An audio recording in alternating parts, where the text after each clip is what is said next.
ನರೇಂದ್ರ ಮೋದಿ ಅವರ 3.0 ಸರ್ಕಾರದಲ್ಲಿ ಕ್ಯಾಬಿನೆಟ್ ಹಂಚಿಕೆಯ ಪ್ರಕ್ರಿಯೆಗಳು ಕೂಡ ಅಂದ್ರೆ ಸಂಪುಟದಲ್ಲಿ ಯಾವ ಸಚಿವರಿಗೆ ಯಾವ ಖಾತೆಗಳನ್ನು ಹಂಚಿಕೆ ಮಾಡಬೇಕು ಅನ್ನೋ ಪ್ರಕ್ರಿಯೆಯನ್ನು ಅತ್ಯಂತ ಸುಲಲಿತವಾಗಿ ಮುಗಿಸಲಾಗಿದೆ. ನಿನ್ನೆ ಆ ಕುರಿತು ಅಧಿಕೃತವಾಗಿ ಪಟ್ಟಿಯನ್ನು ಕೂಡ ರಿಲೀಸ್ ಮಾಡಲಾಗಿದೆ.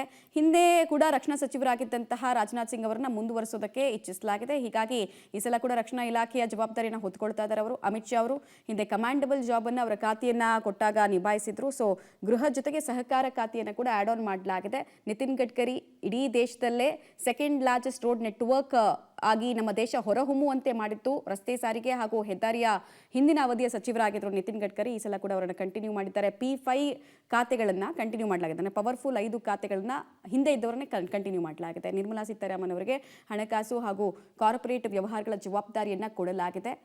ನಮ್ಮ ಕರ್ನಾಟಕದ ರಾಜ್ಯಸಭೆ ಸದಸ್ಯ ಕೂಡ ಹೌದು. JP ನಡ್ಡಾ ಅವರು 2014ರ ಮೋದಿ ಸಂಪುಟದಲ್ಲಿ ಅವಕಾಶವನ್ನು ಗಿಟ್ಟಿಸಿಕೊಂಡಿದ್ರು. ಈ ಸಲ ಮತ್ತೆ ವಾಪಸ್ ಕ್ಯಾಬಿನೆಟ್ನಲ್ಲಿ ಅವಕಾಶ ಗಿಟ್ಟಿಸಿಕೊಂಡಿದ್ದಾರೆ. ಶಿವರಾಜ್ ಸಿಂಗ್ ಚೌಹಾಣ್ ಕೃಷಿ, ರೈತ ಕಲ್ಯಾಣ, ಗ್ರಾಮೀಣಾಭಿವೃದ್ಧಿ ಖಾತೆಗಳನ್ನು ಅವರು ಕೊಡಲಾಗಿದೆ. ಕೃಷಿ ಖಾತೆ ಮೇಲೆ ನಮ್ಮ ರಾಜ್ಯದ ಕುಮಾರಸ್ವಾಮಿ ಅವರು ಕಣ್ಣಿಟ್ಟಿದ್ರು. ಬಟ್ ಶಿವರಾಜ್ ಸಿಂಗ್ ಚೌಹಾಣ್ ಕಡೆಗೆ ಆ ಖಾತೆ ಸಿಕ್ಕಿರೋದನ್ನು ಗಮನಿಸ್ತಾ ಇದ್ದೀವಿ.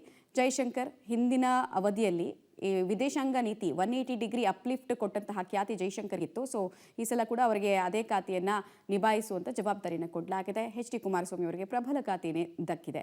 ಉಕ್ಕು ಮತ್ತು ಬೃಹತ್ ಕೈಗಾರಿಕಾ ಖಾತೆಯನ್ನು ಕೊಡಲಾಗಿದೆ. ಜವಾಬ್ದಾರಿ ಅತ್ಯಂತ ದೊಡ್ಡದು, ಕೆಲಸ ಮಾಡುವಂತಹ ಅವಕಾಶ ಅತ್ಯಂತ ಹೆಚ್ಚಿರುವಂತಹ ಖಾತೆ ಕೂಡ ಹೌದು. ಪ್ರಹ್ಲಾದ್ ಜೋಶಿ ಅವರಿಗೆ ಹಿಂದೆ ಸಂಸದೀಯ ವ್ಯವಹಾರ ಇತ್ತು. ಬಟ್ ಈ ಸಲ ಆಹಾರ ಸಚಿವ ಹಾಗೂ ಗ್ರಾಹಕ ವ್ಯವಹಾರ, ನವೀಕರಿಸಬಹುದಾದಂತಹ ಇಂಧನಕ್ಕೆ ಸಂಬಂಧಪಟ್ಟಂತೆ ಜವಾಬ್ದಾರಿಯನ್ನು ಕೊಡಲಾಗಿದೆ. ಹರಿಯಾಣದ 2 ಸಲದ ಮುಖ್ಯಮಂತ್ರಿ ಮನೋಹರ್ ಲಾಲ್ ಖಟ್ಟರ್ ಅವರಿಗೆ ಮಿನಿಸ್ಟರ್ಗಿರಿ ಸಿಕ್ಕ ನಂತರ ಇಂಧನ, ಪವರ್ಫುಲ್ ಖಾತೆ, ವಸತಿ ಹಾಗೂ ನಗರಾಭಿವೃದ್ಧಿ ಖಾತೆಗಳನ್ನು ಕೂಡ ಹಂಚಲಾಗಿದೆ ಅನ್ನೋದು ತಿಳಿದು ಬರ್ತಾ ಇದೆ. ಮನೋಹರ್ ಲಾಲ್ ಖಟ್ಟರ್, ಪಿಯೂಷ್ ಗೋಯಲ್ ವಾಣಿಜ್ಯ ಹಾಗೂ ಕೈಗಾರಿಕೆ ಖಾತೆಗಳ ಜವಾಬ್ದಾರಿನ ನೋಡ್ಕೊಳ್ತಾರೆ. ಇನ್ನು ಮುಂದೆ ಪಿಯೂಷ್ ಗೋಯಲ್ ಅನ್ನೋದು ತಿಳಿದು ಬರ್ತಾ ಇದೆ.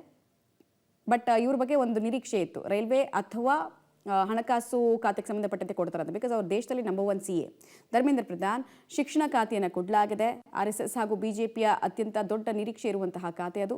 ಜಿತಿನ್ ರಾಮ್ ಮಾಂಜಿ ಬಿಹಾರದ ಮಾಜಿ ಮುಖ್ಯಮಂತ್ರಿ, ಸಣ್ಣ ಮತ್ತು ಮಾಧ್ಯಮ ಕೈಗಾರಿಕೆಯ ಜವಾಬ್ದಾರಿಯನ್ನು ಹಂಚಲಾಗಿದೆ. ಲಲನ್ ಸಿಂಗ್ JDU ನಾಯಕ, ಪಂಚಾಯತ್ ರಾಜ್, ಹೈನುಗಾರಿಕೆ ಹಾಗೂ ಮೀನುಗಾರಿಕೆಗೆ ಸಂಬಂಧಪಟ್ಟಂತೆ ಖಾತೆಗಳನ್ನು ಹಂಚಲಾಗಿದೆ.